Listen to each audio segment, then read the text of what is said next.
You know what team that always pisses me off? It keeps failing year after year after year after year, playoffs after playoffs. Yeah, I'm talking about these fraud ass Utah Jazz. Yeah, I said it. As yesterday they lost to the Dallas Mavericks 4-2 and lost by 2 as Bogdanovich missed the game winning 3, which would have sent to the game 7, but it clanked off the front of the iron and the Mavericks will be moving on and the Jazz are going home yet again with another disappointing year. And I know a lot of people's getting pissed off at the Utah Jazz because every single year we be putting expectations after expectations for this team and they consistently fail miserably. Whether it was blowing the 3-1 lead to the Nuggets, blowing the 2-0 lead against the Clippers without their star player in Kawhi Leonard, or losing 2 games to the Mavericks without their star player in Luka Doncic. So yeah, what I've been seeing from the Utah Jazz for the past 3 years has been unacceptable. But before I get started with this video, make sure y'all subscribe to my channel, hit that bell for notifications, make sure y'all follow me on Instagram, and make sure y'all subscribe to my second channel, My Thoughts. I'm gonna be putting up another video today as we're gonna be seeing the Grizzlies versus the Timberwolves. So staying tuned for that. But without further ado, let's get back to these fraud-ass Utah Jazz. Okay, look, the Utah Jazz, they're a decent team. They're a decent team. That's all I'm gonna call them. They're not no championship team, though. Because every time we always call them a championship team, what they do? They fail. We said they were a championship team last year. Failed in the second round. Hell, some people even said they could even get to the conference finals this year. First round exit. So the Utah Jazz, I'm getting sick and tired of them failing right now.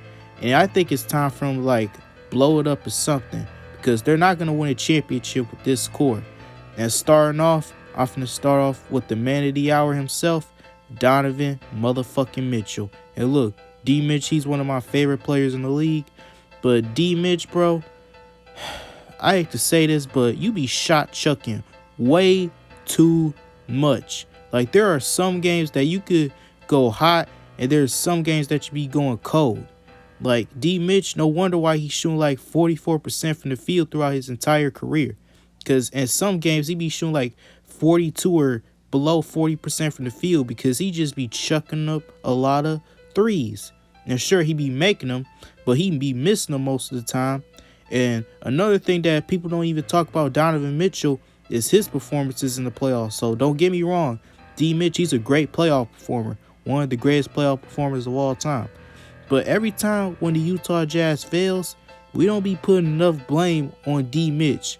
Or you just get ignored D. Mitch having a 9-point game. And I know a lot of people gonna say his hamstring. Even before the hamstring, he was still awful that game. Or you get ignored that game 7 performance against the Nuggets, where I believe he shot 9 of 24 and had a costly turnover that's pretty much cost him the series. Are you just gonna ignore that?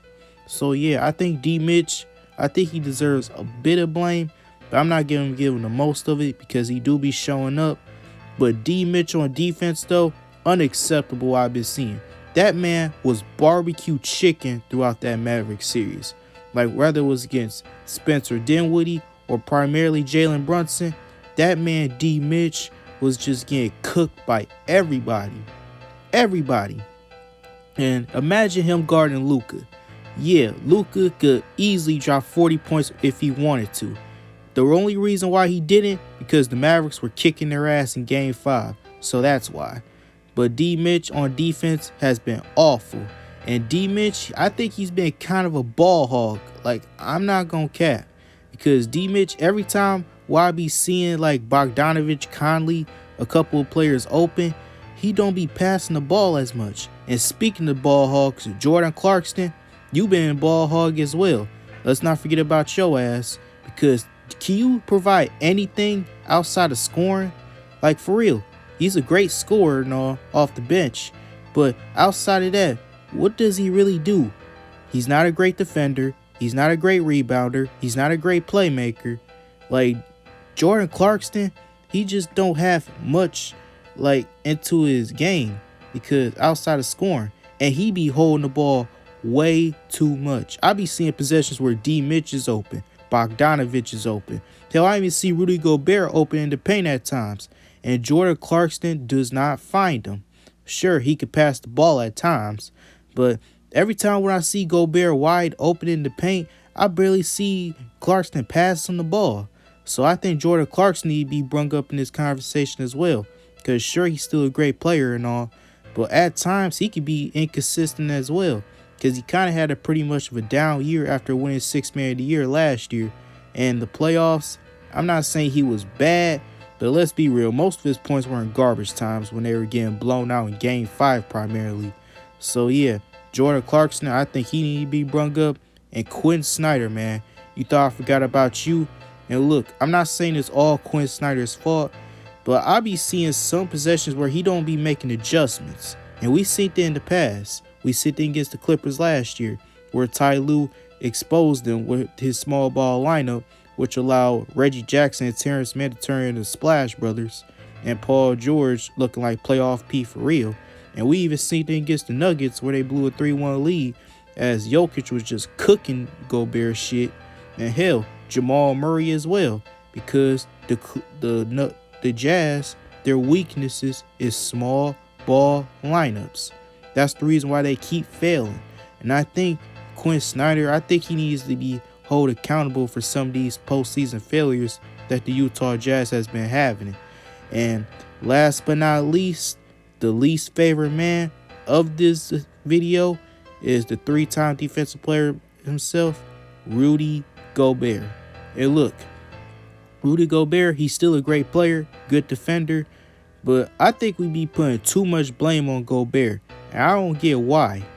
But look, I'm not saying Gobert is blameless, because he needs to quit helping too much on the perimeter, but if you have Donovan Mitchell who's getting cooked, Bogdanovich who's also getting cooked, Mike Conley who's also getting cooked, there's pretty much not Gobert to do. And hell, I can even bring up some regular season stats, because when Gobert was out that injury, the Jazz, they were not that great. Like, for real. They even got blown out by the Pistons. The Pistons. Like, they only won, I believe, like 4 games without Gobert. So yeah, Rudy Gobert, when he's on that Utah Jazz team, he turns them to one of the best defenses in the league. But when Gobert's not playing, the Jazz are one of the worst defensive teams. So yeah, cut the bullshit. Let's not put all the blame on Gobert. He tries, but I don't feel like he don't try enough. But if you have 3 terrible defenders on your team, yeah, there's not pretty much you can do. Like, for real. Like, there's nothing that Gobert can do. And another thing is that I think they should get Gobert a little bit involved in the offense. Sure, Gobert is mostly on defense. He even said it. He's a great defender. He just need to focus on defense. But I feel like he be open at times in the paint, and they don't be fighting him. Primarily Donovan Mitchell and Jordan Clarkson, like I said. So yeah, I think Gobert, he should get a little bit involved in the offense. And the Utah Jazz, they need to make some fucking moves, because for real. Because they can't just keep having the same court. Y'all are not going to win a championship.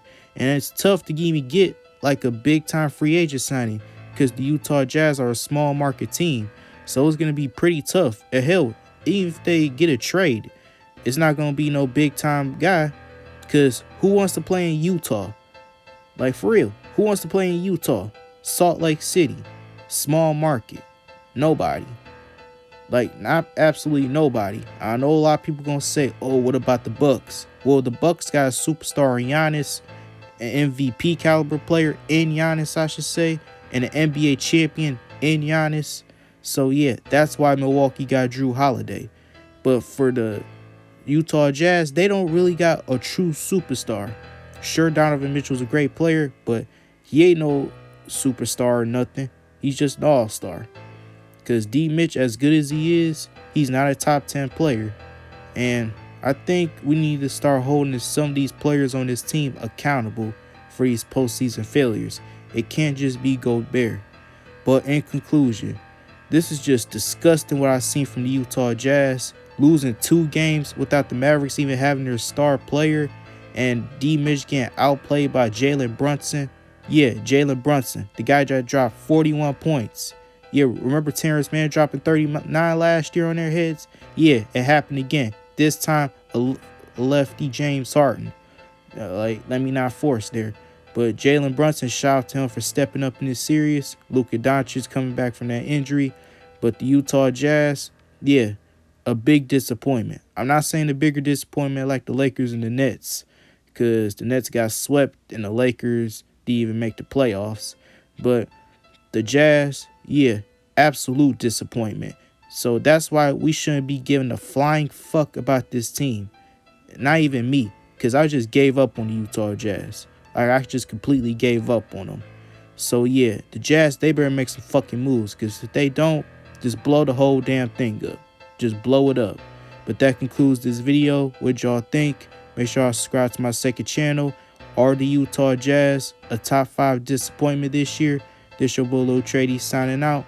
Peace.